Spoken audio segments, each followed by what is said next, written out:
I would say 50 or 60 wars going on at the same time. Russia, Ukraine, Israel, Palestine. One war, let alone multiple wars happening all over the place. People who were in it are going to have a very different experience than it's really so layered. 30, 40 years from now, when we look at the war of Russia, Ukraine, by that time, the secret documents will get revealed. What are your views on the war situations right now in the world? Well, Make it Russia, Ukraine, Israel, Palestine, of course, Iran. There are a lot of, I would say, 50 or 60 wars going on at the same time. Yeah, right. As I said, it is near impossible to fathom one war, let alone multiple wars happening all over the place. And for me, I still stand by context and intentions. What is the person, what is the individual person's connection to that situation?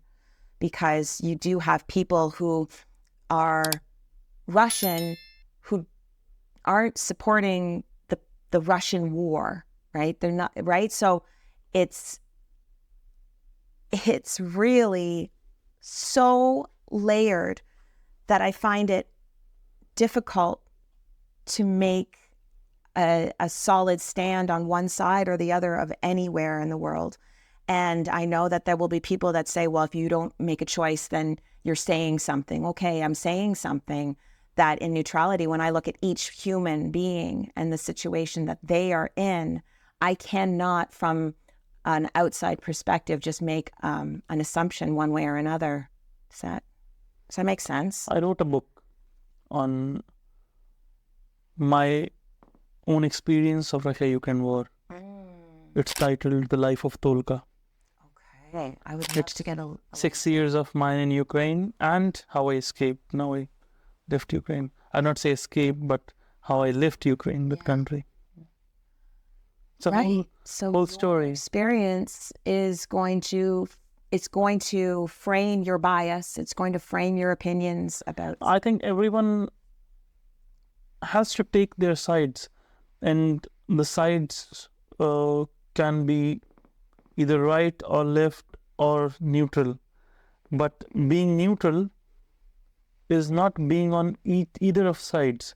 Being neutral, according to me, means you're not supporting war. You're supporting dialogue. Thank you for saying that. You're supporting conversations, that anything can be solved. And actually, there's this ideologist, I would say, in India. He said a line, and I quote, he says, war is a dialogue. When the discussions fail on the table, the discussions go on the ground. And that is a moving statement, I would say. Yeah. Yeah, and as I said before, like, it's so layered. There's it's not just poof. There's two countries that are fighting for occupancy, or I think it takes 30 to 40 years to realize why the war happened. Because World War II, why it happened, now we can read books on it. Now we can read hundreds of articles, thousands of books, and we have secret documents that reveal why it happened, what was going on behind the curtains. Yeah. Right?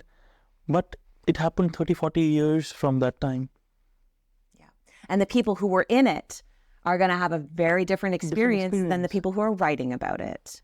And I would say 30, 40 years from now, when we look at the war of Russia, Ukraine, or Israel, Palestine, we know why it happened. What was going on behind the curtains of Russia and behind the curtain of Ukraine and US. Yeah.